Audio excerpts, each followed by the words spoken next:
Well, there goes my playoff bracket because after I predicted back on Thursday the Whitecaps was going to pull off a stunning upset against Sporting KC, yeah, it did not happen in this game. Now, to be fair, I actually heard that a lot of people actually made this bold prediction of picking the Whitecaps over Sporting KC. So at least at the very least, I wasn't incredibly crazy and wasn't really just drinking the Vancouver Whitecaps Kool-Aid and kind of jumping on the bandwagon that they can make a Cinderella run, but unfortunately it was just not meant to be. And I will say that the Whitecaps, I didn't think they played badly in this game. I mean, yes, the first half they were definitely under siege, but they show some resilience in the first half, even tying the game. But yeah, there was some crucial moment that was just such a backbreaker to them, giving up the goal late in the first half, and then of course giving up the third goal to kind of seal their fate. But even then, at the end of or near the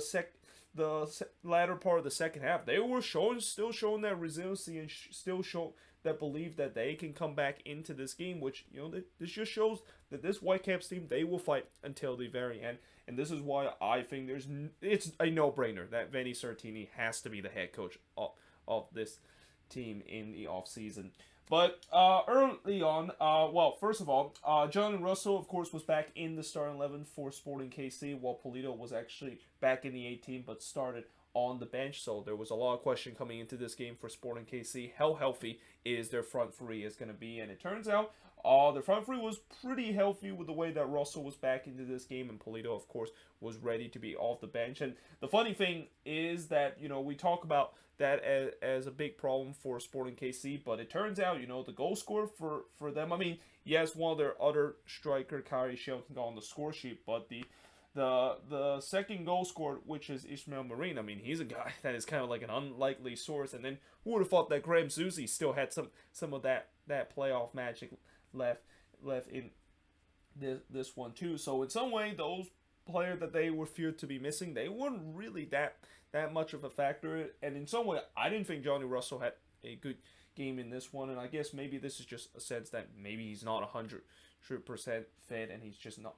He's just trying to gain his match sharpness in this one. Now, one thing I also forgot to put here on the board is that the Whitecaps, they also had some injuries to deal with their own, especially on the back line department, as Veselinovic and Brown wasn't available for the back line for the Whitecaps, which, again, I'm not sure exactly if it's actually an injury or not. I actually found out later, how I talked about in the earlier preview between the Union versus the Red Bulls and why Bizo and Montero was not available. Well, it seems like they were not available because of potential health issue, or maybe something to do with COVID issue. So yeah, there goes one my jinx of what I said a couple of days ago, that hopefully there's going to be nothing wrong in this playoffs where players are not going to randomly get COVID and have to be quarantined a bit. Yeah, we already saw that happen, and thankfully it did not really harm the Philadelphia Union in the end.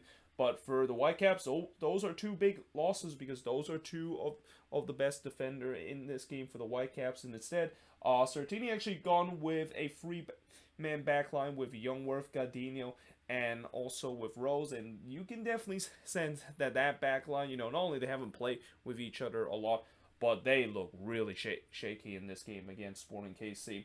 And also, I kind of wrote that looked like MLS did had a backup plan in terms of putting this game on at the same time in the closing stage of the Union versus Red Bulls game. Remember, since that game went to extra time, it kind of overlapped this game just a little bit. But I'm glad that MLS did had a backup plan, because I was worried that, they're not going to show this game until like maybe the 5th minute, and I'm going to miss like what happened in the first 5 minutes of this game.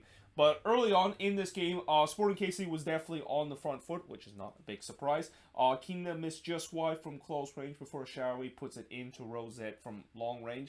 I also kind of wrote the jersey from both teams seems to be kind of confusing, because, I think Vancouver was wearing their alternative jersey, which is kind of that dark navy one, whereas Sporting KC was wearing their light blue one that kind of look whitish, which again, it's kind of confusing because the Whitecaps always wear that whitish kind of kit with like the blue hoops in the middle, while Sporting KC, I know last year for their home kit, it was that dark navy blue. So I was kind of confused for a second that, wait, that's the Whitecaps or is that Sporting KC? I mean, but eventually I kind of got used to it. And, I thought after the nervy first 10 minutes of this game, looked like the Whitecaps kind of settled down and tried to control possession. I mean, this was kind of expected knowing the fact that, when you have a young team like this that have no playoff experience whatsoever, it turns out, I think they mentioned the only player that actually had experience from this Whitecaps team, or at least part of the last time the Whitecaps made it to the playoffs in 2017, was Jake Nowinski. But otherwise, none of these players had any or little playoff experience, and it kind of shows that in the early part there was definitely some of those butterfly feeling gone in with this Whitecaps team. But unfortunately, just as I wrote that, how there's times when I wrote stuff, something bad is going to happen, or maybe something good could happen. Well, if you're a Whitecaps fan, yeah, I do apologize that I wrote that, because literally 1 minute after I wrote that, Sporting KC took the lead. It's Kyrie Shelton scoring from Zuzi and Shari to give Sporting KC a 1-0 lead. Dahomey looked to quickly respond, but his shot from long range goes straight to Melia. Then Russell puts it wide from the near post, and I just thought the Whitecaps backline, I mean, I talked about how it looked really shaky in this game. It definitely was. I mean, they were leaving so much gap for the Sporting KC attack to create chances, and when you leave gaps to this very lethal Sporting KC attack, yeah, you are definitely in deep trouble. Russell then hits one straight to Crapo. Shots went 9-1 in favor of Sporting KC, so Sporting KC were absolutely dominating this game. But then in the 37th minute, a penalty was given to the Vancouver Whitecaps after VAR deemed that Martins handballed that one in the box, which no doubt that, of course, it is the case. And then, of course, Dahomey basically puts that one away to tie the game up. And, Children Mercy Park, which for the first 30 minutes was in party atmosphere, yeah, they definitely quiet down after that goal was scored from the Whitecaps. And, that's what the Whitecaps is this season in a nutshell, where this team, even when you think that they are on their siege, they will always find a way to get themselves back into the game and show that resiliency. And it looked like they shown it again in this one, tying the game up at 1 apiece. Though in the second minute of stoppage time, there was a shout for a penalty from the Sporting KC faithful after they failed Nowinski brought down Shari. I mean, I'm not surprised the Sporting KC faithful was shouting at anything that was potentially a penalty in the box, and they get angry at the referee, because I'm pretty sure a lot of those fans was at that game between them and RSL, and they still remember how that missed handball probably cost them the number one seed in the playoffs. So they were definitely indignant to let the referee, and at least with Peter Vermees. I mean, Peter Vermees, we know how he always be very crazy, and at times, I can you can tell he's also kind of maybe being a little bit over dramatic with the referee and giving the fourth official a hands full. But I guess I kind of don't blame him after that blown call that happened on this decision day, and especially from this SKC faithful. That they have not forgotten about it, and they want to let the referee hear with all the boos that was going on. But I guess also it's partially because of the handball that happened earlier, which again I heard that they didn't actually show it on the replay screen, so I guess maybe the SKC fans didn't know that indeed that was a handball. And again, knowing handball balls, and I mentioned how they were probably still upset about what happened on decision day too. But nevertheless, despite that not being a penalty, they actually went on to score not long after, and actually in the next sequence of play. And again, it's an unlikely source. Ishmael Marine scores here to give Sporting KC a 2-1 lead. I believe this is his first goal in a while, or maybe even his first goal too, because I don't remember Ishmael Marine actually score for Sporting KC this season. I mean, I might be completely wrong though, but certainly it's the first goal in a while for him. And yeah, that was not great set piece defending from the Whitecaps. Like I've talked about many times before, anytime when you let the ball dangling in the box and you fail to clear the ball away, you're basically asking to get score on. And here the Whitecaps defense did not clear the ball away. They let the ball dangling in the box, and it was just a matter of time that somebody from SKC was going to stab it in, which Ishmael Marine was the one to stab that one in. And again, it was an absolute backbreaker for the Whitecaps to concede right on the stroke at halftime after, they didn't play their best in the first half but they had a chance to head into the second half knowing the fact that this game is tie and it's still up for grabs for them. So we head to the second half, and even with that backbreaker goal that they concede, they kind of started the second half the more brighter side and try to create some opportunity. But then this is where the second backbreaker moment happened to the Whitecaps when Graham Zusi scored an absolute golazo from Shaarawy to make it 3-1 in favor of Sporting KC. And I guess Zusi probably saw what Jacob Lesnes did earlier here today, and he said, "Yeah, hold my beer. I'm also going to score an amazing goal to give SKC a commanding 3-1 lead in this one." Now, Rose did also had a free header that goes straight to Melia. I'm pretty sure Andy Rose is going to think about that one later tonight because he was wide open in the 18-yard box and just could not quite get it in of that neck muscle to hit that one past Melia. But then Melia absolutely robbed Brian White on the header, and this one wasn't really hit that hard, but he was aiming to that left side of the corner where it looked like for a second that was going to go in, but Tim Melia with a big save here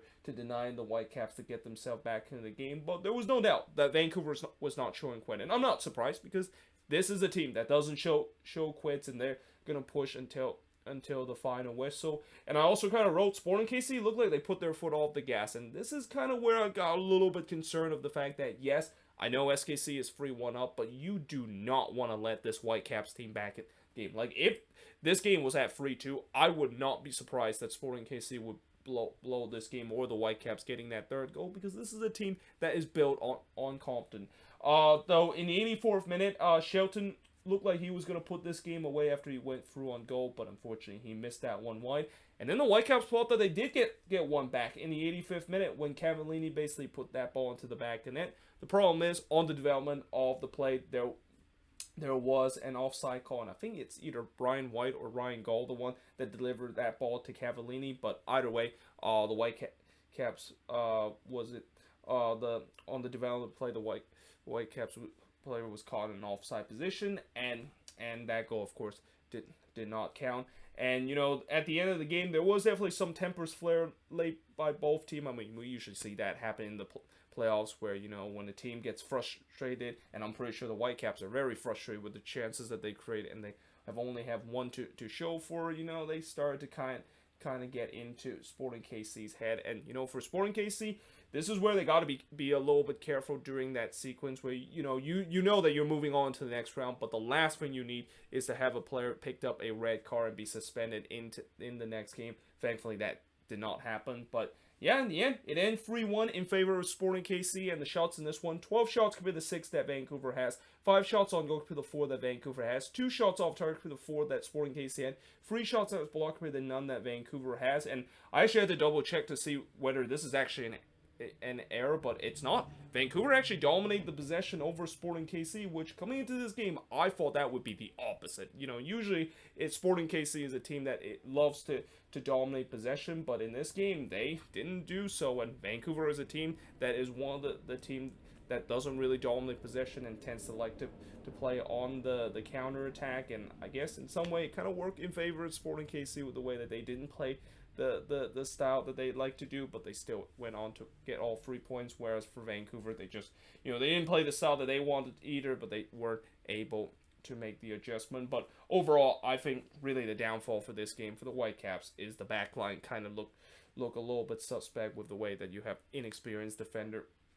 there covering for guys that usually starts in that back line, and also the fact that the finishing was just not there. I mean, besides the penalty that they scored, they really did not have that clinical finish that when you play against a superior team, you have to do so. But also give credit to Sporting KC and give credit to Tim Melia too, making those big saves as we have seen many times in the playoffs before. And again, overall, I don't think a lot of people will complain that Sporting KC move on to the next round. They were by far the better team, and also the playoff experience basically proved over a Whitecaps team that, again, coming into the game, they pretty much had no playoff experience from most of the players that is in the starting 11 in this game. But either way, hope you guys enjoy this video. If you do, make sure you guys like, smash the subscribe button, and yeah, I, of course, will see you guys next time.